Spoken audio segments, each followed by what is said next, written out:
देखिए, आप लोगों के मन में एक बहुत ही कॉमन प्रश्न ये आता है कि अगर दरोगा जी ने दौरान विवेचना जो आपके marginal witness of the case थे, जो आपके मुख्य गवाह थे जिनकी वजह से आपके केस की दशा और दिशा निर्धारित हो सकती थी, उन गवाहों को केस डायरी का पार्ट नहीं बनाया है, उनको केस डायरी से हटा दिया है।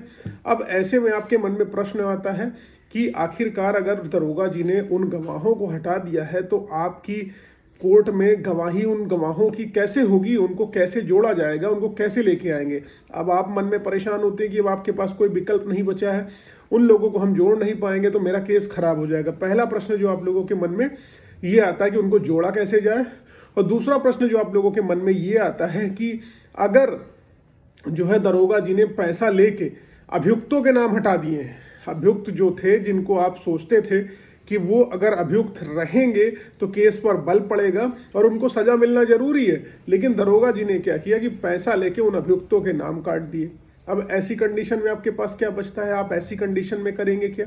आखिरकार आप उन लोगों का नाम, उन अभियुक्तों का नाम वापस कैसे लेके आएंगे? तो सबसे पहले ये चीज़ जान लीजिए कि ये दोनों चीज़ें संभव है कि दरोगा जी ने अगर पैसे लेके नाम काट दिए हैं तो उन लोगों को दोबारा से आप जोड़ सकते हैं, अभियुक्त बना सकते हैं। और दूसरी चीज़ ये है कि अगर जो आपके गवाह थे, जो आपके केस के सबसे बड़े विटनेस थे, marginal witness of your case थे, उनको दोबारा से केस डायरी में, सीडी में जोड़ा जा सकता है, उनको दोबारा से लाया जा सकता है। कैसे? देखिए, सीआरपीसी का प्रोविजन सेक्शन 311 सीआरपीसी ये कहता है कि दरोगा जी ने अगर आपके गवाहों के नाम काट दिए हैं तो आप 311 की एप्लीकेशन मूव करके ड्यूरिंग द ट्रायल अपने गवाहों को किसी भी स्टेज पर बुला सकते हैं, ड्यूरिंग द ट्रायल किसी भी समय बुला सकते हैं। उसके लिए एप्लीकेशन मूव करनी पड़ेगी। मजिस्ट्रेट साहब को अगर लगता है कि इन लोगों को बुलाना आवश्यक है, आपकी केस की हार या जीत के लिए, आपकी केस की ग्रेविटी को देखते हुए इनको बुलाना जरूरी है, तो उन लोगों को दरोगा जी दोबारा से आपके गवाह के तौर पे ऐड करेंगे। मजिस्ट्रेट साहब उनको ऐड करने की परमिशन दे देंगे, वो सारे के सारे ऐड हो जाएंगे।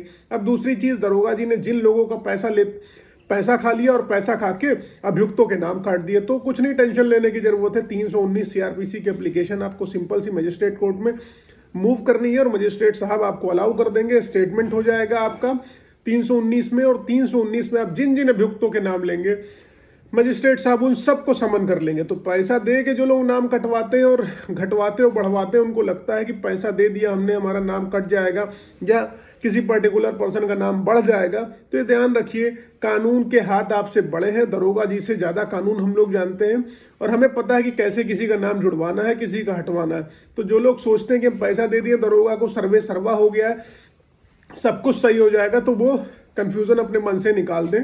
उनका नाम दोबारा से जोड़ा जा सकता है, इसलिए दरोगा को पैसा मत दो।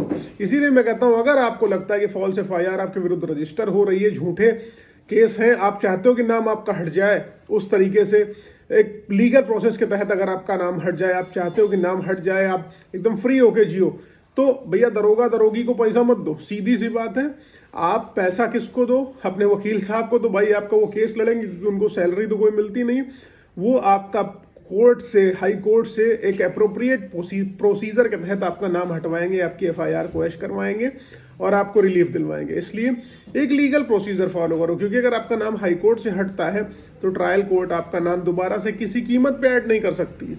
उम्मीद है जानकारी पसंद आई, समझ में आई। अगर ऐसा कुछ तो वीडियो को लाइक शेयर सब्सक्राइब करना। बाकी पर्सनली मुझसे मिलना है, कोई इन्फॉर्मेशन चाहिए तो डिटेल डिस्क्रिप्शन में है, नंबर डिस्क्रिप्शन में, आप वहाँ कॉन्टैक्ट कर सकते हो। लेकिन अप्रोप्रिएट अपॉइंटमेंट के बाद डायरेक्ट कॉलिंग इस मामले में बिल्कुल भी नहीं है। उम्मीद है आप समझेंगे। फेसबुक, इंस्टाग्राम, ट्विटर पर नहीं जुड़े हो तो लिंक डिस्क्रिप्शन में, वहाँ जुड़ो। Thank you. जय हिंद।